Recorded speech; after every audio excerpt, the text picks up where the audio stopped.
হে hi everyone, এখন তো বর্ষাকাল, তো সবার এই ছাতা টাতা সমস্ত বাইরেই থাকে। আমার এই মেসি টেবিলটার মধ্যে আমার এই ছাতাটা প্রায় অনেক দিন থেকে পড়েছিল, কারণ আমাদের এদিকে এক ফোঁটাও বৃষ্টি নেই, গরমে পুরো সেদ্ধ হয়ে গেলাম।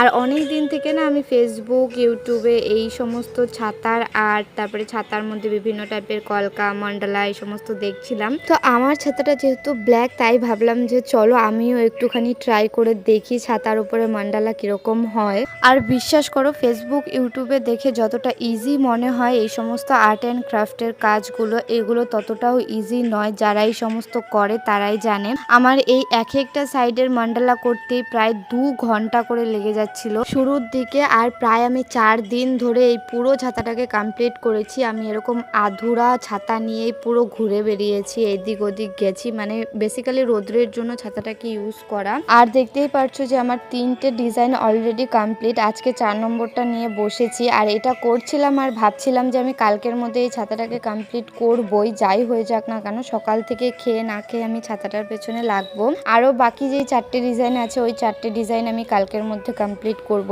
এটা আমার নিজের নেওয়া একটা টার্গেট ছিল, অ্যান্ড হ্যাঁ, ফাইনালি আমি সেটাকে কমপ্লিট করতে পেরেছি। কি বলতো, এই এক একটা ডিজাইনের পেছনেই না প্রায় 2 ঘন্টা করে সময় লেগে যাচ্ছিল, যেহেতু এরকম হাফ মান্ডালা বা মান্ডালা বলো, প্রত্যেকটাই না পুরো ডিটেলসে কাজ করতে হয়, মানে প্রত্যেকটা মেপে ঝোঁকে সমানভাবে পুরো ভরার ডিজাইন যেহেতু থাকে, তো সেই কারণে আরেকটু টাইম বেশি লাগে। আর অবভিয়াসলি এটা আমার ফার্স্ট কাজ আমার নিজের ছাতাতে, তো যেহেতু ফার্স্ট টাইম করছি সেই কারণে আরো টাইমটা একটুখানি বেশি লেগেছে। আর এভাবে না আমি ছাতাতে কখনো আঁকিনি, মানে মেঝেতে, খাতাতে, বেডশিটে, টেবিল কাভারে এই সমস্ত কিছুতে করেছি। ছাতাটা ফার্স্ট টাইম, আর ছাতার কাজটা আমার একটুখানি ডিফিকাল্টি মনে হলো, কেন কি ছাতাটাকে পুরো মেলে রেখে ওই ঘাড় নিচু করে হাতটা উঁচু করে করতে হয়। ছাতা বন্ধ করে তো এই সমস্ত কাজ করা যাবে না, তাহলে ড্রয়িংটা পুরো গুটিয়ে যাবে। তো কাজটা একটুখানি ডিফিকাল্ট, আর যাদের এটা প্রফেশন তাদের কষ্টটা আমি এই 4 দিনে বুঝেছি।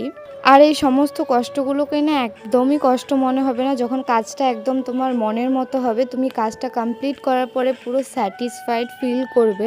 এক্স্যাক্টলি আমার এই কাজটা করার পরে একদমই আমি মন থেকে স্যাটিসফাইড ছিলাম। নিজেরই দেখতে এত ভালো লাগছিল না যে কি বলবো, বিশ্বাসই হচ্ছিল না যে এটা আমি 4 দিন ধরে পরিশ্রম করে বানিয়েছি। আর যেই রকম আমি ফেসবুক ইউটিউবে দেখেছিলাম ঠিক সেই রকমটাই হয়েছে। আর যখন আমি ফটো ভিডিওগুলো তুলছিলাম তখন আমার মনে হচ্ছিল যে এই মাঝখানটায় কিছু একটা করলে ভালো লাগবে, এই মাঝখানটা বেশ ফাঁকা ফাঁকা লাগছে। তো ওই কাজটা এখনো চলছে, হয়ে গেলে নিশ্চয়ই দেখাবো।